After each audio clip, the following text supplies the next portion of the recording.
नमस्कार. आपल्या सगळ्यांचे सोशल महाराष्ट्र न्यूज चॅनलमध्ये हार्दिक स्वागत. चला वळूया तर एका नवीन बातमीकडे. आजची बातमी. महिला व बालविकास विभाग राज्यस्तरीय चाचा नेहरू बाल महोत्सव 2024-25 महोत्सव उद्घाटन व क्रीडा, चित्रकला व इतर स्पर्धांचे आयोजन क्रीडा संकुलात करण्यात आले होते.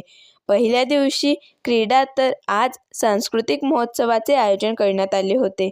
यावेळेस अनेक शाळांनी यात सहभाग नोंदवला व आपले कलागुण दाखवले. या संदर्भात अधिक माहिती बालविकास अधिकारी यांनी दिली.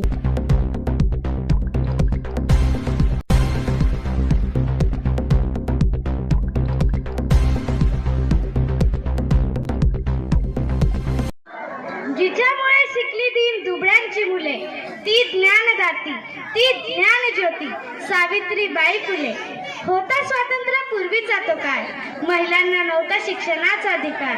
त्यांच्यासाठी केले तिने ज्ञानाचे द्वार खुले, ती ज्ञानदाती, ती ज्ञानज्योती सावित्रीबाई फुले.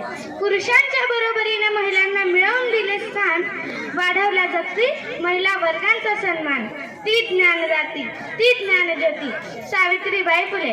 जय हिंद, जय महाराष्ट्र. पूरी निष्ठा से अपनी झांसी की सेवा करूंगी, मैं अपनी झांसी किसी को नहीं दूंगी.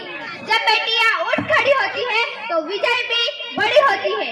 मैं हो मशाल बनूंगी जो हर भारतीयों के दिल में आजादी की भूख बनकर धकेगी. सिंहासन आप भी चाहते हैं और मैं भी, फर्क सिर्फ इतना है, आपको सिंहासन पर राज करना है और मुझे अपनों की सेवा. हर हर महादेव. नमस्कार.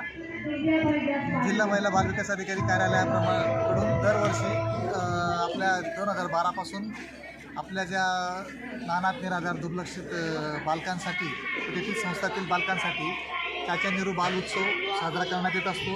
सन 24-25 या वर्षामध्ये आपल्या विभागामार्फत बाल महोत्सव जिल्हा क्रीडा संकुल धुळे येथे करण्यात आलेलं आहे. त्याचे उद्घाटन आदरणीय श्रीकांतजी धिवरे साहेब, पोलीस अधीक्षक धुळे यांच्याकडून करण्यात आले.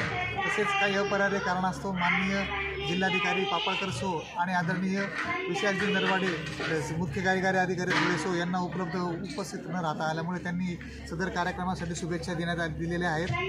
त्याचबरोबर या कार्यक्रमामध्ये आपल्या जिल्ह्यातील ज्या काही संस्था आहेत, बाल संगोपन योजनेची बालके आहेत, तसेच आपल्या इतर शाळेतील माध्यम यांच्या संयुक्त विद्यमानाने आपल्याकडे कार्यक्रम करत असून या संस्थेमध्ये साधारणतः 900 ते 1000 बालकांनी सहभाग घेतलेला आहे. याच्यामध्ये मैदानी स्पर्धा व ॲथलेटिक स्पर्धा व सांस्कृतिक कार्यक्रमाचा विविध कार्यक्रम करण्यात आले. त्याच्यामध्ये काल आपण 100 मीटर, 400 मीटर, त्याचबरोबर कबड्डी, त्यानंतर ॲथलेटिक इव्हेंट्स, बुद्धिबळ स्पर्धा, चित्रकला स्पर्धा असे आयोजन करण्यात आले होते. आज आपण या कार्यक्रमाच्या दुसऱ्या दिवशी त्याच्यामध्ये जे काही कार्यक्रमाच्या अनुषंगाने घेतलेल्या विभागाच्या अनुषंगाने आपण त्याच्या स्पर्धा घेतल्या. तसेच आता सांस्कृतिक कार्यक्रमाचं आयोजन करण्यात आलेलं आहे.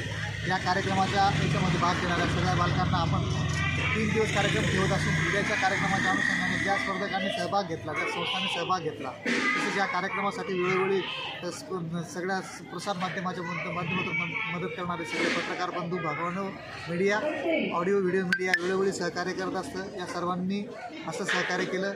अशाच बालकांचा आनंद द्विगुणित करण्यासाठी वेळोवेळी सहकार्य होत असतं. उद्या आदरणीय जिल्हा विधी सेवा प्राधिकरण न्यायाधीश स्वामीसाहेब, तसेच विभागीय अधिकारी व जिल्हाधिकारी यांच्याकडून उद्या कार्यक्रमाची सांगता ठेवण्यात येऊन समारोप करण्यात येणार आहे. तरी मी या सर्वांचा माझ्या पूर्ण परिवारासह व आमच्या या कार्यक्रमात ज्यांनी संयोजन केलं, संस्था अधीक्षक, संस्था व माझे कर्मचारी वृंद सगळ्यांचे आभार मानतो व मीडियाचे आभार मानतो. असंच वेळोवेळी सहकार्य असावे ही